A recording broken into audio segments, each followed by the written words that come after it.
Hi folks, Dave Waring here again with FitSmallBusiness.com and today's lesson of the day. In our last video, we continued our series on how to hire and manage with a look at some of the legal considerations when bringing on a new employee.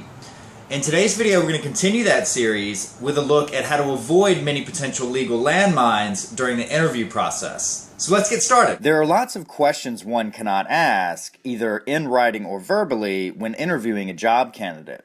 The same is true when in contact with the references that they provide.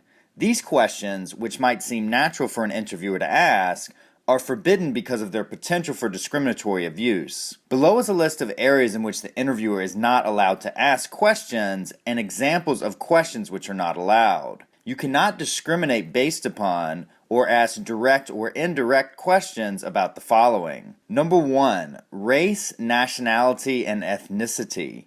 Here's an example of an inappropriate question. Does your last name mean something in a different language? Number 2, age, gender, and marital status. Here are 2 examples of inappropriate questions. How many years until you qualify for Social Security? Should I call you Miss or Mrs.? Number 3, religious or political beliefs and affiliations. Example of an inappropriate question. Are there any special holidays that you will need to take off? Number 4, credit history or past bankruptcy.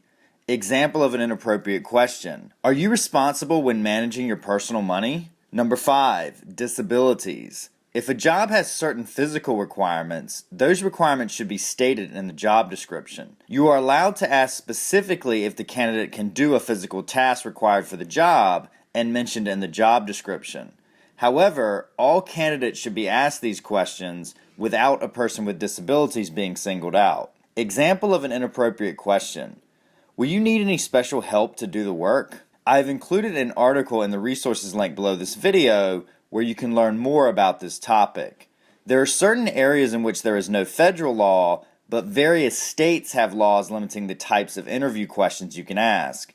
These include past crime convictions and sexual orientation. I've included an article on state laws and another with a state-by-state breakdown in the resources link below this video. What should you do if a job applicant volunteers information in one of these areas? Don't ask follow-up questions or write down the information. Here's some additional things to keep in mind when interviewing for new employees. Background checks. When using a service to check the background of a potential employee, you should tell the potential job candidate the information you will be checking and get their written permission to proceed with the background check. You are also required to disclose the results to the employee.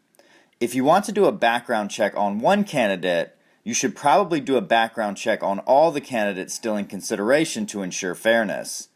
If you plan on doing background checks, then you should read a more in-depth article on the topic, like the one from backgroundcheck.org, which I've included in the resources link below this video.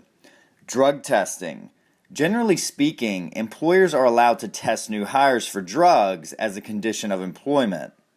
Laws do, however, vary from state to state. You should not single anyone out for a drug test. Instead, your firm should have a uniform policy in place, like firm-wide testing or testing all new hires for a particular type of position. You should only test candidates that you have offered a position, and when advertising the position, you should let potential candidates know that they will need to pass a drug test prior to starting work. If you plan on drug testing as a part of the hiring process, then you should read a more in-depth article on the topic, like the one from nolo.com, which I've included in the resources link below this video. Making a job offer. A formal job offer in writing can be useful in preventing misunderstandings that spill over into legal disputes later on. A basic job offer letter should include the following. Number 1, start date. Number 2, salary and compensation package. Number 3, name of the position and potentially the name of their supervisor. Number 4, benefits. Also, you should mention how long the candidate has to respond to the job offer and who they should notify. In job offers, you should mention any conditions attached to the job, which may include the following. A probationary period.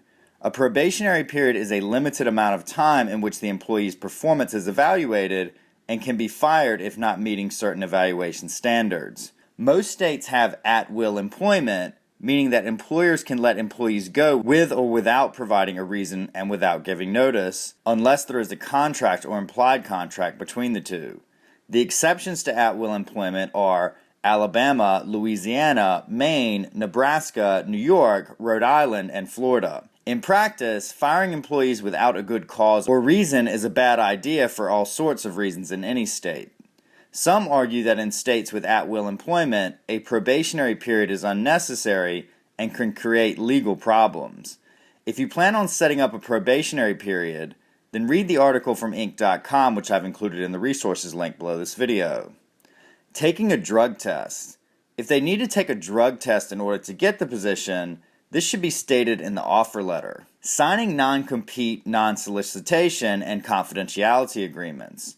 Larger companies often require employees, specifically executives, to sign a trifecta of legal documents when coming on board for a job. A non-compete limits an employee's ability to take a position with another firm in the same industry.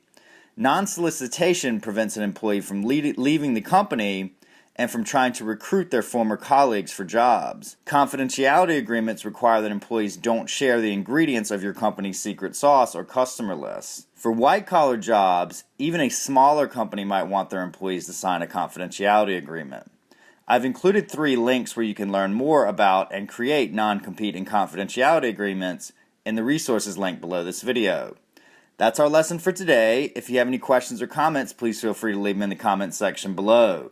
For more great information on how to start and run a successful business, also be sure to visit us at fitsmallbusiness.com today. Thanks for watching.